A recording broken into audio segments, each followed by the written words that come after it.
Aquí no Biogroup, o Grupo de Biotecnoloxía Ambiental da Universidade de Santiago, o que facemos principalmente é tratar as augas residuais. Hai multitude de liñas de investigación para tanto a depuración como a valorización ou revalorizar os recursos naturais presentes nas augas residuais.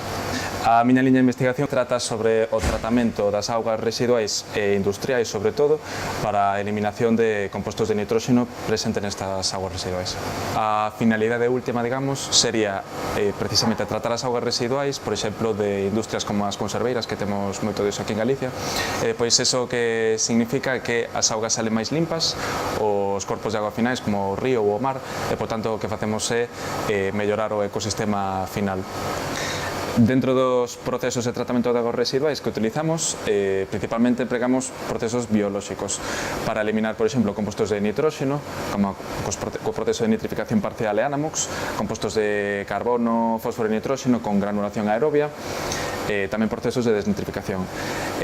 Ademais disto, o que facemos para valorizar os recursos naturais que están presentes na auga residual, pois é a obter biopolímeros, entre comiñas plásticos, a partir das augas residuais. Os biopolímeros son unhas sustancias que as células acumulan no seu interior cando saben que no exterior non vai haber suficiente comida como para sobrevivir. Algúns microorganismos teñen a posibilidade de acumular esas sustancias para non morrer, é dicir, teñen unha reserva, son como graxas, como as grasas que nos acumulamos como reserva alimenticia, elas fan o mesmo.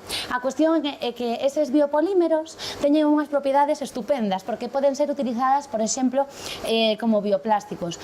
Na actualidade existen algunhas aplicacións, por exemplo, na industria médica, na que se emplegan estes bioplásticos para transplantar válvulas de corazón. E actualmente nos estamos investigando se é posible producir bioplásticos a partir de augas residuais procedentes da industria conserveira. Eu traballo na liña de granulación aerobia. Para isto o que facemos é suministrar aire aos reactores para crear unhas condicións de estrés que favorecen a formación de gránulos dos microorganismos. Desta forma conseguimos crear sistemas máis compactos para tratar augas residuales. Agora mesmo estamos centrados no tratamento de augas residuales procedentes das industrias conserveiras. Temos agora mesmo reactores a escala laboratorio de un par de litros, temos tamén reactores instalados nas propias plantas conserveiras para ver se é posible tratar este tipo de fluentes ou non con esta tecnoloxía. Aquí temos un exemplo de un reactor a escala laboratorio dos que falamos antes. Nel o que facemos é alimentalo con auga residual que contén materia orgánica e nitróxeno. Ambos componentes hai que eliminalos porque son nocivos para o medio ambiente mariño e poden facer dano a peces e bañistas. Se nos fixamos, temos dous tipos de biomasa. Unha biomasa vermella agregada en gránulos, que é a biomasa Anamox, encargada da eliminación do nitróxeno. E unha biomasa floculenta máis marrón, que encárgase da eliminación de materia orgánica.